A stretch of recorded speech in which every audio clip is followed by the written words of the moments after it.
Good morning, everybody, or afternoon, depending on when you're watching this. Welcome to another edition of my favorite segment, Conversations with Adrian. Today, we are going to have a conversation with Christine Westerlund from the IACAA, from Illinois Association of Community Action Agencies. Christine, could you go ahead and introduce yourself and let people know a little bit about you? Well, good morning, everybody. Thanks, Adrian. First of all, let me say thanks for having me on. And I do work at IACAA. I've been there for almost 20 years. I'm the Director of Professional Development there. So that means that I do my best to ensure that we have training made available to all of you to support the work that you do, to help you explore some new ideas and some new approaches to the work that you do, and to really feel good about the work that you do, to understand why community action is so vital and important to people who experience low income across the state of Illinois. Yeah. So what I'd like to talk to you today about, Christine, is I know IACAA and DCEO, Office of Community Assistance, with both the CSBG and LIHEAP program, we've got a contract with you, and as part of that contract, I know one thing that you do is we've got money that we spend to for the collaboration efforts between DCEO and IACAA, so that we can work together on training opportunities, on getting a good sense of what the needs of our network and all that stuff. But today I would like to focus a little bit on that IACAA contract and exactly what opportunities are available for our network, and what they can kind of start hopefully seeing or maybe being asked to participate in on things. And then at the end, I'd also like to talk a little bit about what other services that aren't through our contract, maybe fees for services or other funding opportunities that IACAA has right now that they're utilizing, that also our network would have a interest in. So great. Well, how about if I start the slideshow and we can just kind of take these apart one by one, if that sounds okay with you? That sounds like a wonderful way to start. All right. So go ahead. I'm sorry. Oh, I was just going to say, as you and I and your team and my team were discussing, I know we've heard a lot from the network on the community needs assessment, community action plans, and how we currently do that. Let's talk a little bit about the changes we would like to see, or what exactly this is the work we're going to do in the contract as it affects the community needs assessment and community action plans. Right. So if you'll remember last year, we did a series of community needs assessment, community action plan trainings. And that was really just kind of glossing the surface of it to really help us understand what the content of those needs assessments and those community action plans were. So what this training will really focus on is just kind of getting into the nuts and bolts to really build in your capacity to do effective community needs assessments. We know that our communities are constantly changing. There's always a level of flux that we have to account for as community action agencies. So we want to go deeper into actual implementation of those plans. This is honestly where having a ROMA professional at the agency is really important, and to really make that draw that direct line for the use of that ROMA professional. We also want to highlight the value and importance of strategic planning as a fundamental element of the community needs assessment and the community action plan. Adrian, we really try to focus and theme this out, looking at the first three categories of the organizational standards, which really does look at the customer experience and the community experience and partnerships. So that's also one way that we're building a bit of a series through the next 3 years, hopefully, in which that we'll be able to examine the entire scope of the organizational standards and how to really, use those standards to the agency's advantage. Yeah. So and that's all good stuff, and I'm really excited about this work. The other thing that since kind of the execution of the contract and all that stuff, NASCASP and the partnership came out with like some template standardized needs assessment and community action plans, and I know from the agencies, I think we received some pretty positive feedbacks on the use of that more standardized template than what we have right now. And I know the feedback I got from our staff at OCA was that they were a lot easier and less cumbersome to review, when everybody's in that same template. So is that something also you think we can look at, or we're looking at underneath this is the development of some sort of standard formatting or template per se? Yes, absolutely. That is going to be a part of this work. And you're absolutely right. Having a common template for use among all the agencies is honestly going to make data collection, data evaluation so much easier on every side. And, and we know that each community action agency serves unique communities. But I think this is a template, certainly what NASCASP and CAP have really worked on, really work well with understanding the flexibility and the unique needs of our community. So absolutely. Yeah. So, yeah. And I was really happy to see those documents come out. And at first we were looking at them. I don't want to say skeptical, but we were wondering if that would actually, but they work wonderfully for the CARES Act and things like that, and definitely something that I'd like to pursue. And as you were talking about the gathering of information, the community needs assessment part, I think one thing that we would like to see at the state is a certain segment of that needs assessment. Every agency would be gathering the same data to be able to do a statewide needs using a statewide needs assessment, right. and then have other parts of the needs assessment that maybe would be agency specific to be able to really get to the crux of what's going on in the community and allow agencies some flexibility to still be able to identify those needs that maybe aren't in that top section. Yeah, you're absolutely right. I think that we have to, it's kind of a yes and approach. We have to have common data sets, not just across the state of Illinois, but across the nation and territory. So we understand, where people are at, and we can really dive into telling that story of the work of community action, the impact of community action. But we also have to be very, very much tuned into the unique needs within our communities itself. So it is that approach, the yes and. Let's try to see if we can't hit both of those places and be able to gather data and assess it and then use it in our planning and implementation. Yeah, most definitely. I think this is one of the things I'm excited about this entire contract. I think we did a great job on working together and collaboratively on coming up with a really solid contract with some really good things in it. This has to be one of the things I'm the most excited about, and that's why I'm glad we started off talking about this one just so everybody could feel my energy. It's so interesting, Adrian. In prepping for this training, both myself and Carly Wiltsey, who is going to be my partner in training on this, we've been looking at community needs assessments and community action plans from across the country. And they, as you could well guess, they vary so widely.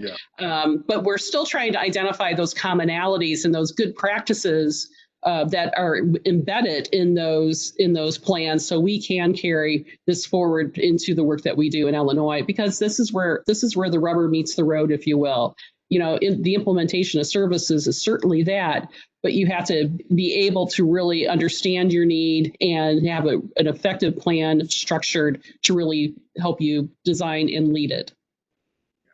So let's go ahead and move on to the next topic so that I don't spend all 30 minutes, which I could definitely spend 30 minutes talking about my thoughts on needs assessment and community action plans, but I'm sure nobody wants to hear that. So let's talk a little bit about the focus groups that are in the contract and what we've discussed and how we're looking at focus groups right now. Right. So focus groups are really something that many agencies, I know there's several in Illinois that have done a really remarkable job of the use of focus groups. This is a great way to gather data, talking to customer groups, community organizations. Certainly your board is an embedded focus group. So there's a lot of opportunity, but it's also how to ask those right open-ended questions, and then the technique that you're using to gather that data and to analyze that data. So this is where focus groups really not only informs the community needs assessment and the community action plan, it probably informs your entire body of work that you do. And new ideas may emerge from these focus groups. So we want to spend some time with the agencies offering approaches to using focus groups effectively. Okay. Now I know, and forgive me, I don't have the contract right in front. I know as we were discussing this, or various parts in the contract, we were discussing like regional type training. I think that's out the window a little bit with the Corona, the COVID-19 things that we have going on. Right. But how do you see this training going through a series of webinars or through like an online training or how exactly do you see us working through this? So I think it's going to be true for most of these trainings until we can see each other face to face again. We will be using the GoToWebinar platform. We will do the longer trainings, more likely in chunks, if you will, like 1 to 2 hour chunks. We probably will designate 1 day a week to when we offer trainings. So that's what I would look for. At this point, we're looking at videos. We're looking at if we need to assign any pre-work or post-work to see if that can happen. And what I mean by pre-work is doing some reading or watching a couple of videos. Post-work, doing some reflective practice just on what you've learned and perhaps some new techniques that you might be willing to embed. Much of this is still under design. What's been interesting in learning about how to really effectively present trainings in a remote format is that there's a lot of great ideas out there. How feasible are they for our network is the question. Yeah. And then I think on not just on the focus groups, but on all these trainings, my guess is that we're going to have those recorded and available for people to go back over in the future. So if somebody maybe was participating in the training and wants to refer back to it, they'd have access to that, or regretfully wasn't able to make the initial training, they could be able to get up to speed a little bit on a recording. Yeah, absolutely. We record we will be recording all of our trainings and we'll make them available. We haven't quite decided yet if we're going to put them. We do have a YouTube channel that we post. We're going to have to figure out exactly how we're going to distribute these recordings to the network. There's a lot of again opportunities out there, and we will have to identify that in the near future on how these recordings will be made available. One idea that really is emerging is that after you present a training, that you actually then promote just a conversation, like a go-to meeting, if you will, in which everybody has the opportunity to ask questions, to discuss content, to share practices. And I think that we're going to have to find a way to have people have that level of connection, because that is what we're missing by all these remote trainings, is that we're missing that human person-to-person conversation in which you really glean from one another some really good practices. So you brought up two good things. So from the OCA side, from the state side, this video actually is going to be on YouTube. It's probably going to go viral, with you and I out there. I'm sure. Yeah. I can't see how it doesn't go viral. And then also we're going to have a follow-up. WebEx is the platform we use at the state, but we're going to have a follow-up live WebEx, and the intent of that WebEx is to kind of talk about each of the a quick synopsis of each of the recordings we have out there, and the ability for feedback and that interaction, because I agree with you. That's, I know from somebody who's presented a time or two in my life, it's difficult for me to do some of these things. That's why I'm glad to have this opportunity to do these conversation series, where I can actually see you and talk to you a little bit, and it's hard to just talk to a screen and keep somebody's attention and get that feedback. So Absolutely. let's go ahead and move on to the next topic that we have, that the IACAA contact. All right. Which is the CCAP program. Yes. Talk a lot about ROMA. I think almost equally as important as ROMA is CCAP on a different level. I remember a time, Christine, back when you and I were just young people, that the state had, I think, one or two ROMA trainers. I'm not even sure if we had a CCAP there for a while, but maybe only one or two in the state. How have we advanced specifically the CCAP? Where do we stand as far as the state goes with the number of CCAPs that we have and that right now? So we currently have 47 CCAPs. Those are active CCAPs. We have had some CCAPs leave the network. So that number would be closer to 60. The early CCAP promoters in Illinois, really Mary Lockhart White, Sandra Juliffs, Dwight Lucas, they really were, I think, kind of the forebears for really created this opportunity. And it was Mary Lockhart White who reached out to Charles McCann, who CCAP emeritus. And so we began, Charles started coming to Illinois. I believe it was 12 years ago. And he's really, we have to credit him with really building our cadre of CCAPs that we do have in Illinois. One thing that Denise Harlow always says, she's the head of the Community Action Partnership, is that there's the trifecta of trainings in community action is the CCAP, is becoming a ROMA professional, and then that Pathways to Excellence reviewer. And right. And we do have a few folks that have that in Illinois. So that is, we have to think about these national credentials really, I think, instill in all of us the ethical approach to the work that we do.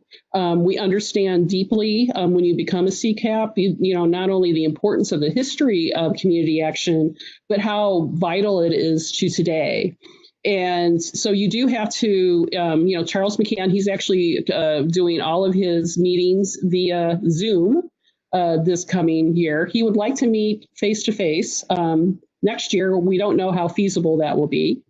And what I think will happen, and watch in the IACAA newsletter, the first gathering for CCAPs is September 17th. Then and we have 4 sessions scheduled through the end of the year.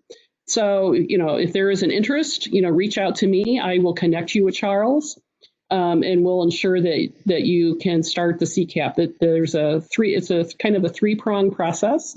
There is an application that you do need to fill out on the partnership's webpage. There is a fee that you have to pay. I can't tell you the fee off the top of my head. Then what you have to do then is fill out a portfolio that is typically due in mid-January of trainings you've been to, credentials that you hold, and you have to score. There's a minimum number of points that you have to score from the submission of that portfolio. And then you have to submit, that's your executive profile. Then there's a skills portfolio in which you have to really describe your leadership style and responding to some questions. And there's also then a project that you've worked on that you would submit for review. There's also in the training, there is a body of what they call a body of knowledge, which are articles and other readings that really refer to the value of leadership. This is an examination of your leadership style. And then it culminates in the taking of an exam, which is typically held in June. That exam was actually held this year in July remotely. I was delighted to proctor. I had 8 folks from across the country that I proctored in that exam. And I thought it worked quite well. But I think this is, and we really appreciate DCEO's support of the CCAP program, because it is such a vital certification for community action professionals. I think it's also important for us to or for me to point out that as part of those training and technical assistance dollars that agencies have available with their CSBG grant, those could cover that cost of the CCAP for the agencies. So this is an allowable cost to the grant. So we think that CCAP and ROMA are both extremely good programs and support those wholeheartedly, and would love to see as many individuals get both of those certifications as we can. I think, I think back and back to whenever I first started, I felt like Illinois was on the cutting edge of a lot of things, and we had Gray Warner that was one of the first people to kind of help design ROMA a little bit, looked at ROMA a little bit, and then for one reason or the other, we all can decide what those reasons are, but Illinois kind of leveled out and plateaued for a period of time, and one of my goals or one of my hopes is to bring Illinois back to prominence at the national stage, and I think in order to do that, we need these programs like the CCAP, like the ROMA training and Pathways to Excellence, and we really need our network to buy into it and be participants and be able to show that we are leaders and that we're leading by example and not just leaders. So. Right. And I'll say, Gray was part of the original measurement and assessment task force that created the original 6 ROMA goals. And I remember talking to him about them, and he told me that it was an interesting but very prolonged process because everybody has different ideas about what those goals should be.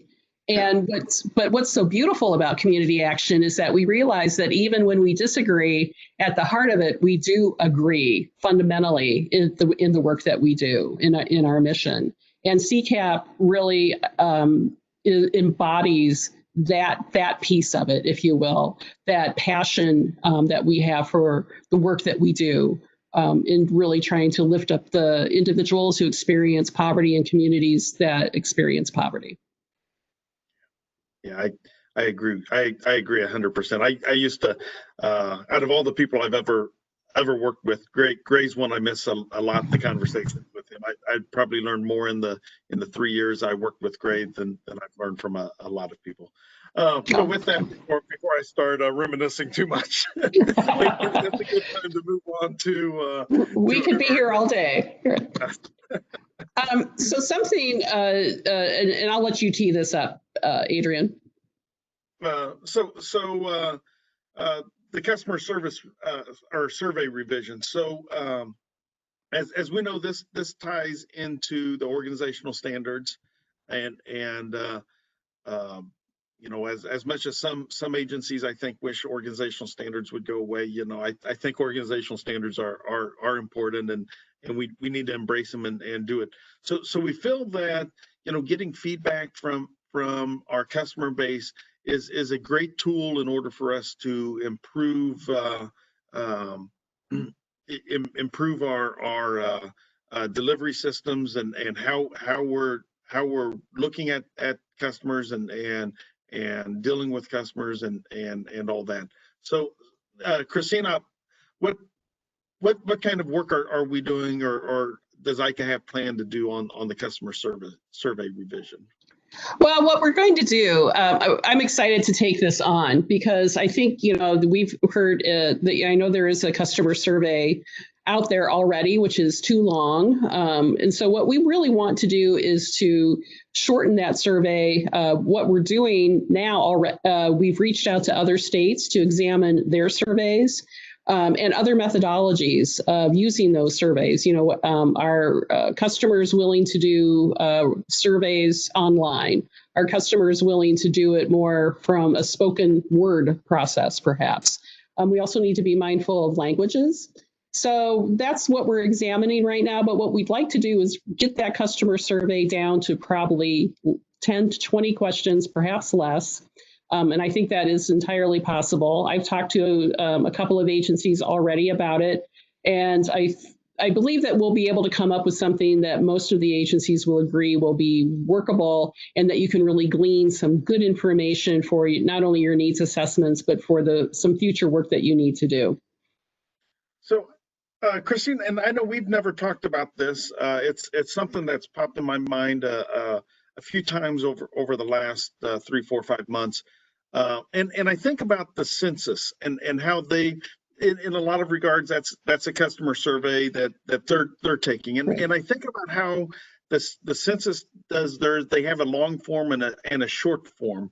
What do you think about the concept or the idea of agencies have two different surveys, maybe a longer form and a shorter form, and we can get a larger number to do that shorter form, and then those that are willing to do the longer form, we can get some more detailed and in-depth information.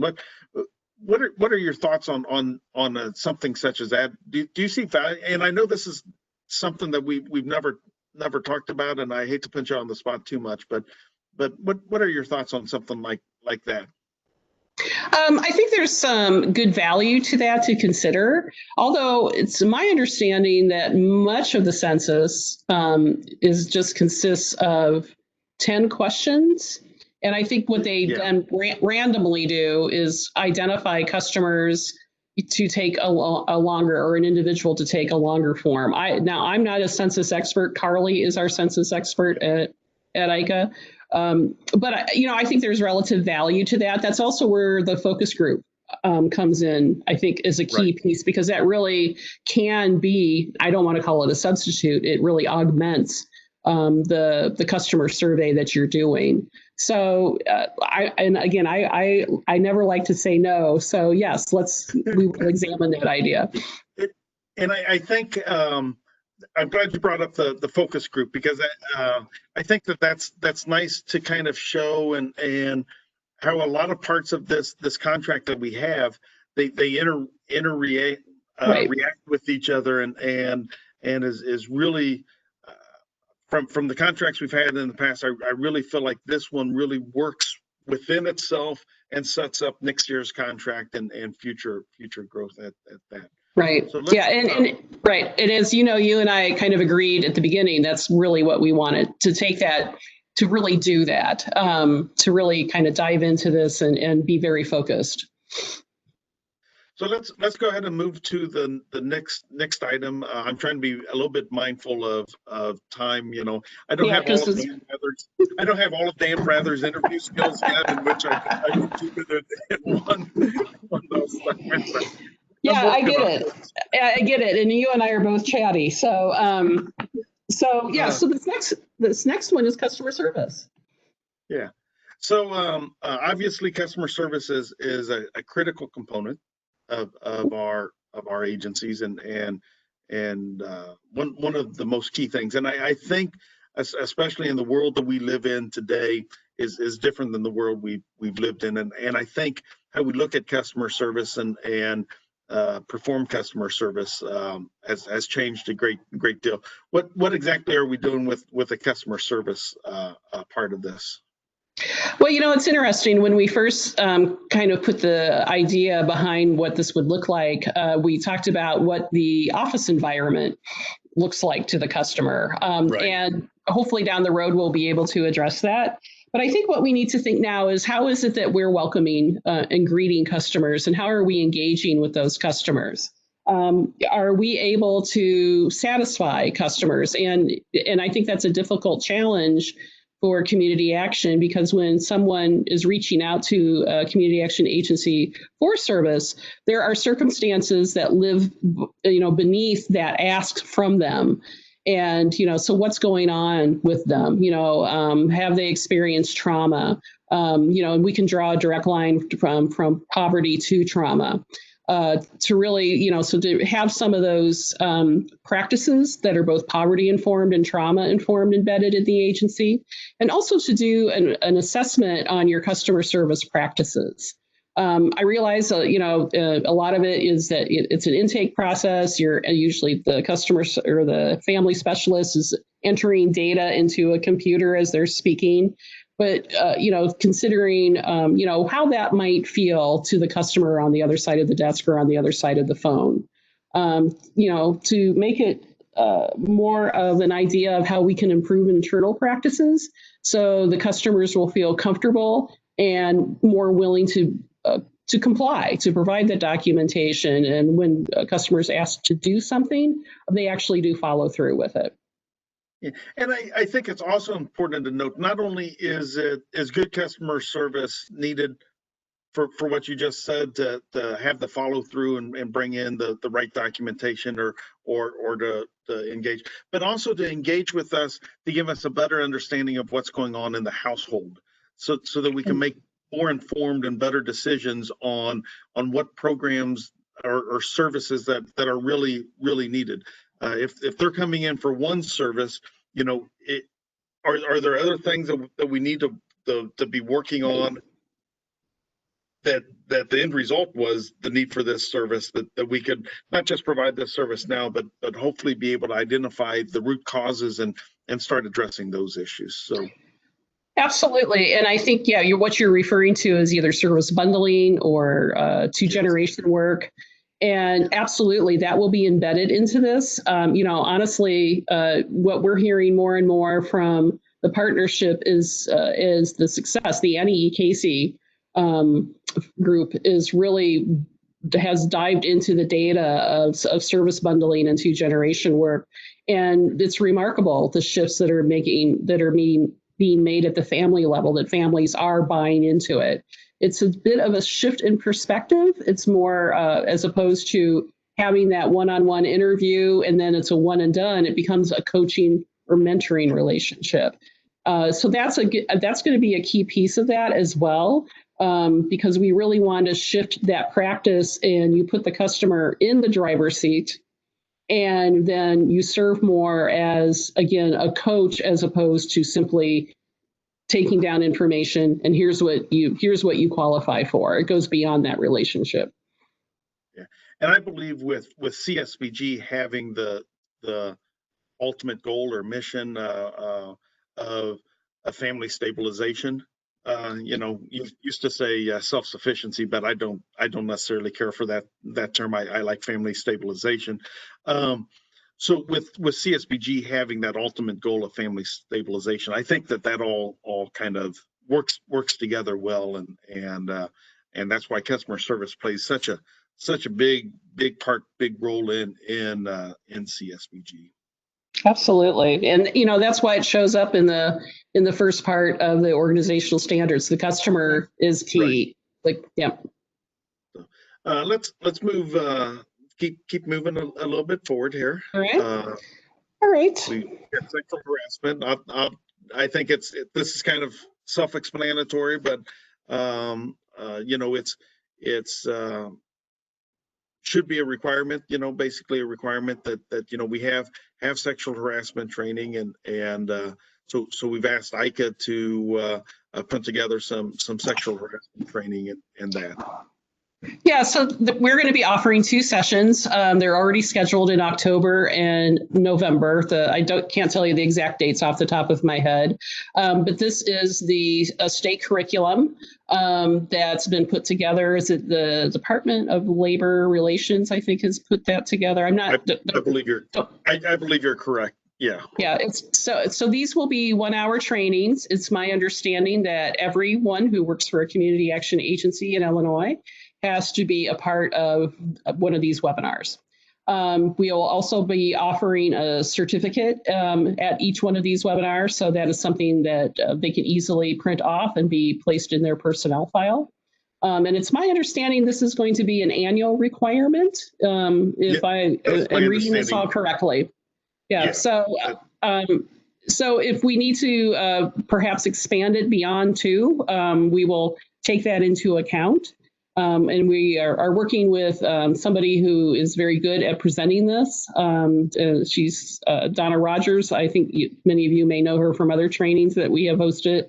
And she has been doing many of these sexual harassment webinars. So we're very excited to have her to be a part of this, and she'll do a really great job for our network. Right. So, yeah, I've attended multiple trainings from Donna.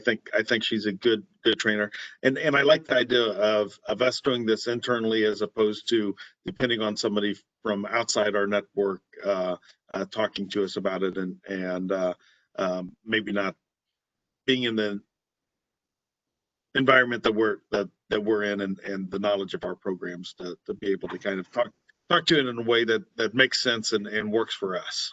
So absolutely, yeah. Donna is a known entity for us.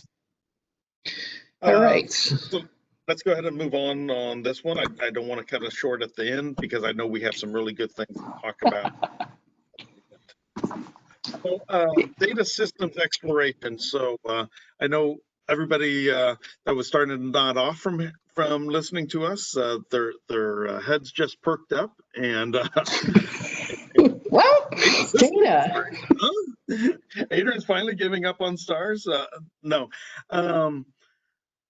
stars isn't necessarily going away anytime soon, or anything such as that. But what we do want to do is we do want to do some data system exploration. We want to look at we want to work with the network within Illinois to find out, if we're doing updates to stars, what are the most important things for us to ensure that stars have. If we're not able to do it with stars, and we do go out to purchase a different data system, what are the key things, the must-haves that we want based on Illinois? We're also asking IACAA to go out and look at systems that other states are using, and what are those common things in those systems, and kind of take what we see at the national level across the country, the systems that people are using, and what they like about their systems, and the needs and desires of Illinois, and kind of put that together in one document. So as we either improve stars, build a new system, buy a new system, we have a good document to go off of on what is needed, what are the must-haves, and what are the I would like to haves, and what are the it doesn't really matter at all type thing. Did I sum that up pretty good, Christine? You really did, Adrian. As you mentioned, I won't say too much, but what we do need is participation from the network in this. So we plan on pulling together, again, a group of experienced data experts. We have a working list already started that group will be examining everything that Adrian just talked about. Carly Wiltsey is going to play a key role in this as well, because she is kind of our data person at IACAA. And so we can come up with a working paper, if you will, so you can use, Adrian, you and your staff can really use that to help make future decisions. Yeah. Yes, and that's really what we want, and that's why it's critical that if IACAA reaches out to you, asking for participation, it's critical that we get good participation, so that we can get, the better this document is, the better whatever changes or new systems that we get, the better that's going to be. So let's go ahead and move forward here to the community engagement portion of the contract. Again, this shows up in the organizational standards and the first part of the organizational standards. Christine, what exactly are we doing in terms of the community engagement piece? Well, this is something, we were fortunate enough to have this in last year's contract as well. And I think the work that we're doing is so compelling in how is it that we can deepen our engagement with the community? What are some of the techniques and processes that we can be perhaps that agent of change in our community, and who needs to be in the conversation with us at the community level? We also know that civic involvement and community involvement and civic engagement are a part of the domains that are reported in the under CSBG. And so we want to make sure that agencies have the capacity to really practice community engagement in any way that works best for their community. So these trainings will focus on that, provide some techniques and some processes, and perhaps enlighten some new ways that we can engage with it from a deeper perspective with communities. Right. Yeah, I think, the more community engagement we have, I've worked quite a bit with IACAA over the past 9 months to a year. And one thing I think that I've noticed in that is a lot of the community does know who we are, but then there's still a lot of people who don't necessarily know who we are. I talked about the Community Action Network, and it's not until I mentioned maybe a specific agency name that, oh, that's a CSBG provider type thing. And so I think that the more we increase our community engagement and the more we work on that, then it kind of starts becoming synonymous with that, and really will help the overall benefit that to the community that we serve. Right. And just to kind of tie this back to the customer perspective, is that our customers live in community.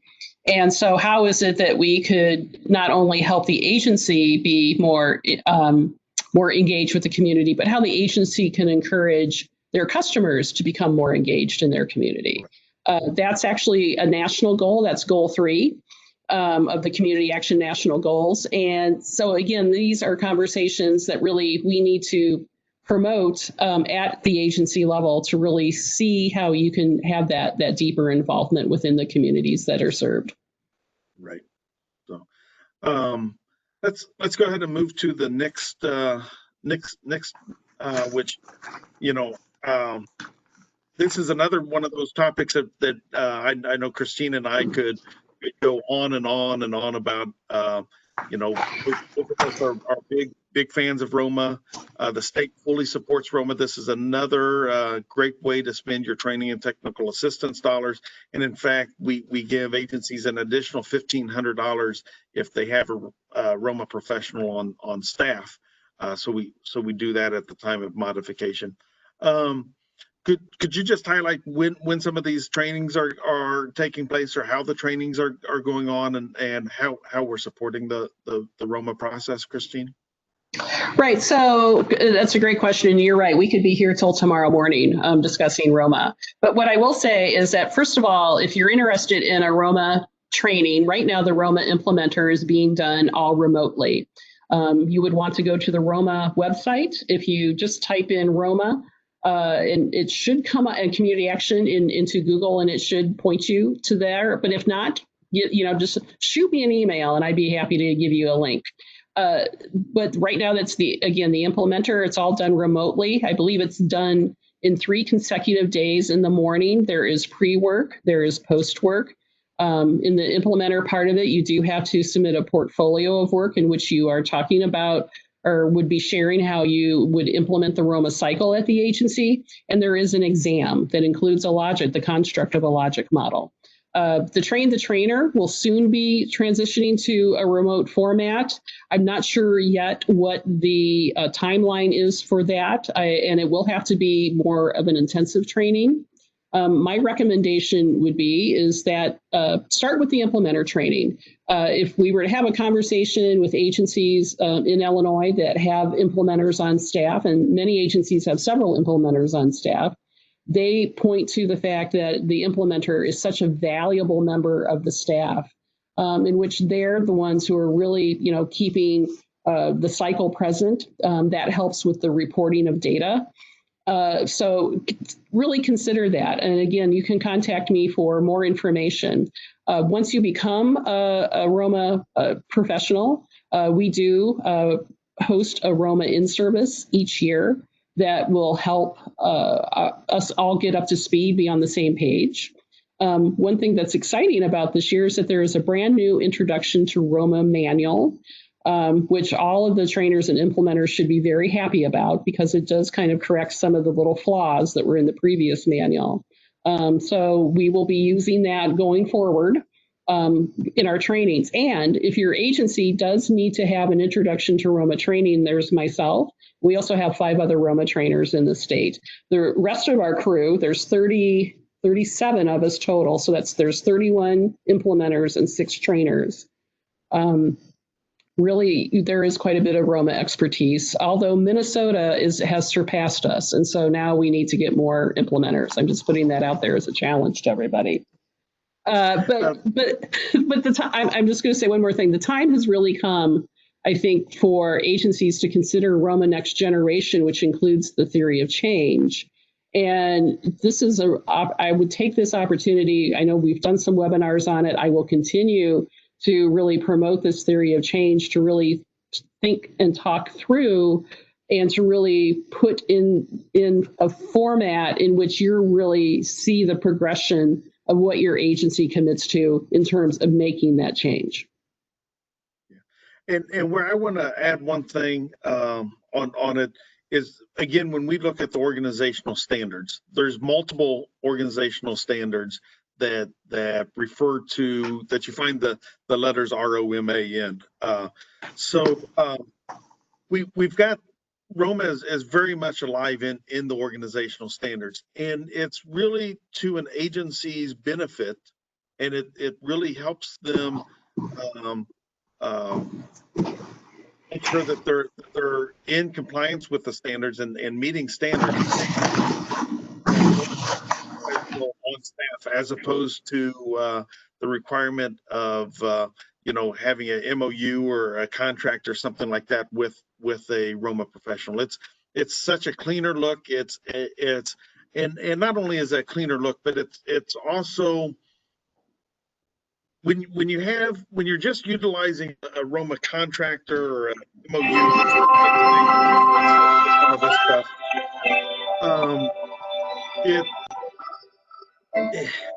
it's kind of just checking the box. When you actually have the ROMA trainer on staff and doing the work, it's actually getting the full effect and the full benefit of that whole ROMA program. So.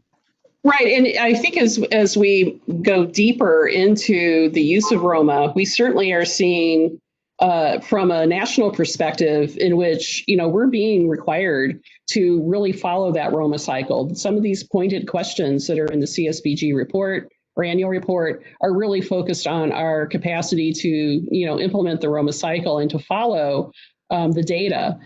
So these practices, I think, even now more than ever, are so important to this network. And I'm always happy to have conversations about ROMA with you, or to connect you with a ROMA professional to see what you can do to become a ROMA professional yourself. Again, it's a bit of a process to become an implementer or a trainer, but I think it's time well spent, and you learn so much not only about your agency, but it's also an opportunity, just like CCAP, to really explore yourself and to really see how you embed ROMA, not just at the agency, but I jokingly say that I've embedded ROMA here in my family. And we're the better for it, even though when my kids were little, they would complain about it. I just did a quick time check, and let's go ahead and keep moving forward a little bit. Keep moving, okay. Get through all of these.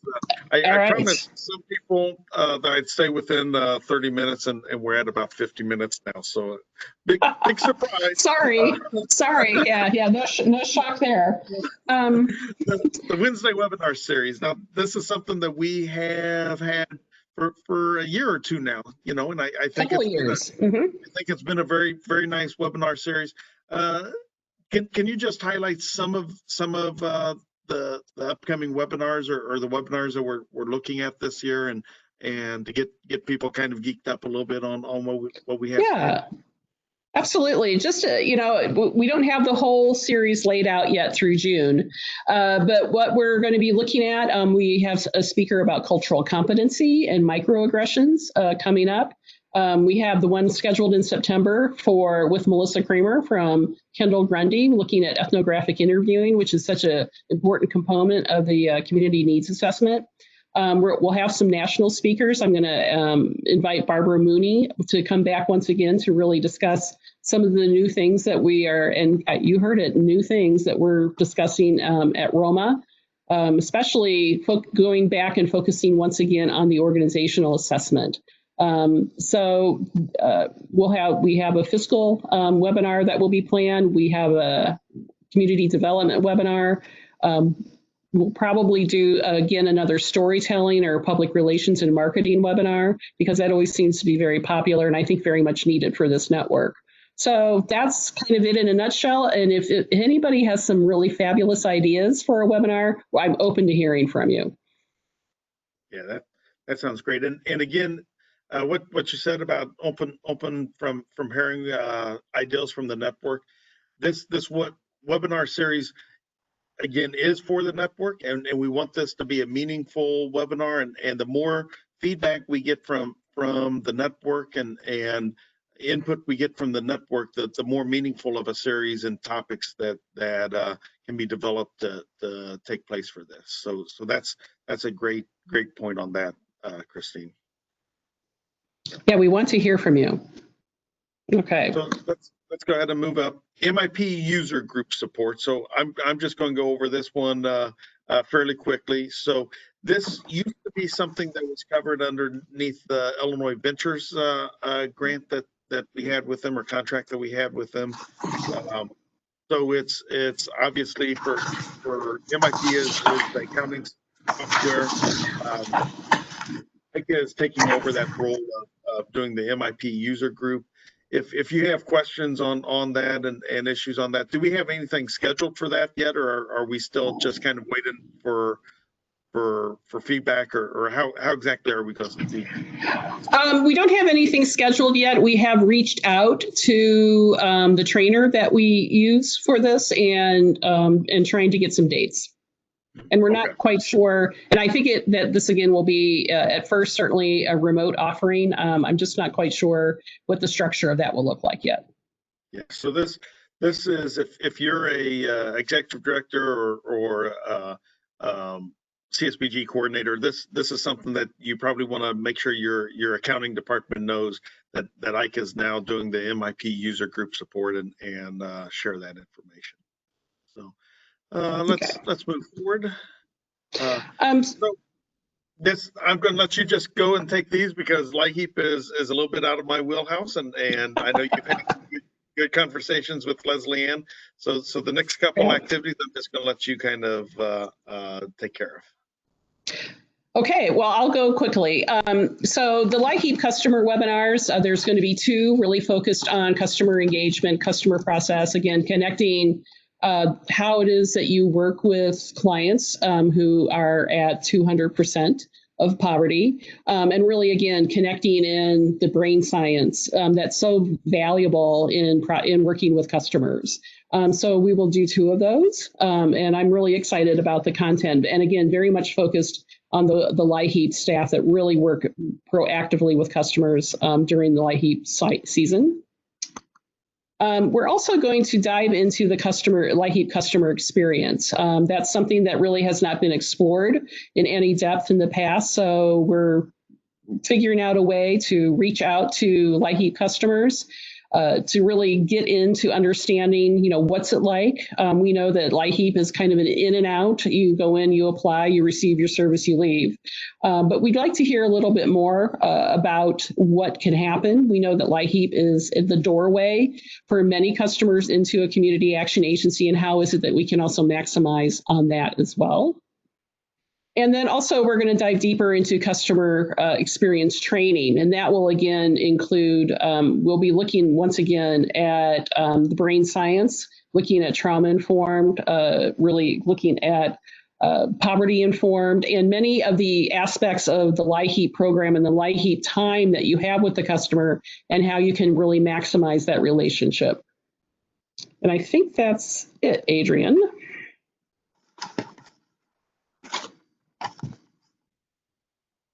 So we have other learning opportunities that are non-contract related.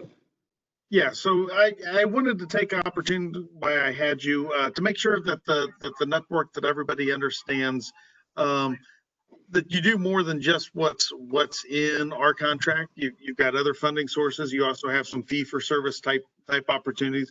I want to take a couple minutes and get all of or not all of it, because you do a wide array, but kind of highlight some of those various opportunities you have.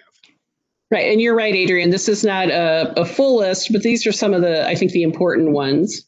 So first up, obviously, family and community development specialist training. We're so excited to continue to partner with UIS. This training is now a 5-day training. We are almost done converting it to remote-based training, in which, again, it will consist more than likely of 2 to 3 hours of remote work daily during a week. We may spread that out a little bit. We haven't talked all this through yet, but it will also include some work that the candidates will have to do prior to attending the training, and then some follow-up. Again, videos, readings, reflective journaling, and things like that.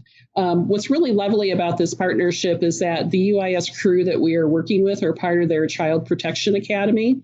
And in the classroom, they actually do a simulation, or remotely, they'll do a simulation of interaction with community action customers. So they're really trying to replicate what that feels like when you're working with a community action customer who may present, again, having experienced trauma, thinking about what that relationship looks like and how to successfully work with that customer. So that is something that will be coming. There's also recertification, and we have already, we haven't assigned a date to it yet, but there is community action, or an FCD specialist recertification as well. And just thinking that you have to allow for the number of community development specialists that you have on staff in your CSBG annual report. Just putting that out there. Yeah, and I also want to throw out there and reiterate again that this is another use of those training dollars that we have out there in the CSBG grant that can go towards the cost of the training or recertification, either one. So lots of opportunities for us to use that those funds out there that we have for training. I think a key piece of training for us is board governance. It's certainly required in the organizational standards. We have developed training on board governance for both public and private agencies. So this is an opportunity to dive in, the role of the tripartite board. What is it that, in terms of the duties that you have of loyalty, obedience, and care, and to really understand many of the statutory requirements that boards need to take on when they're a community action board member. Yeah. And boards, we find a lot of times, whenever we're doing our monitoring and things like that, the level of the board involvement and the knowledge that the board has on what their responsibilities and duties are leads to a much stronger agency. So it's also a requirement on the organizational standards that they have board governance trainings and things such as that. So another use for that training money. So one thing that we're exploring this year are the use of affinity groups. This is something that other states do. I know that in Minnesota and Ohio in particular, I've talked to both of them about the use of affinity groups. So what that means is that we would pull together, fiscal managers, CSBG program managers, LIHEAP managers, family service workers, intake workers, executive directors, obviously, head start if they feel that that's they want to be involved. So that way you're sharing one another. Again, these will probably be done remotely, but again, to try to talk together, kind of share knowledge with each other, perhaps discuss some issues that you're having and look for solutions. But again, because there is that affinity, you have the same perspectives, many of you are having the same experiences. So we really want to explore this idea to build a more supportive network for all of us by the use of these groups. And this is another thing I'm pretty excited about, and hope to have the time or ability to participate in some of these groups as we go through them. Absolutely. And then All the thing that, and this is just the last one I'll talk about. There's many others that we could offer in terms of training, whether it's a fee for service or an in-service for your agency. But I think more and more these poverty-informed practices really need to be embedded at the agency level. That's looking at perhaps policies, that's looking at procedures that are in place. Again, doing that poverty-informed organizational assessments to really understand the functionality of your agency and how it interacts with individuals who experience poverty. There's been a lot of work that's been done about this, not just by here in Illinois us talking about it, but I think it's really something that we can take into account. Much of the work from Donna Beagle and other really thought leaders who really try to educate all of us on how we can build effective practices when we're working with people who experience poverty. Yeah. So. This is the last one we have, right? Right. Out here. So as Christine said, there's a lot of, well, first of all, kind of in summary, there's a lot of great things in this contract. I think a lot of great ways that I feel ICA and the state are working together and wanting to work with the network and have the network participate with us in moving the state forward and dialing in our practices that we have and I don't want to say perfecting them, but definitely moving towards improving the practices and getting to a point that again we're a leader across the country as opposed to an also ran is where I'd like to be. ICA also has a lot of other things that they do that's not related to the CSBG contract. I think it's important that the network has a full understanding of everything that they do. And if there's trainings or anything that we haven't talked about, get a hold of Christine or get a hold of me and let's have those conversations on what you see or what you're needing. There may already be something out there that ICA's offering or if it's not in there as we're talking about the next webinar series or the next contracting scope of work, we can get those kinds of activities in there.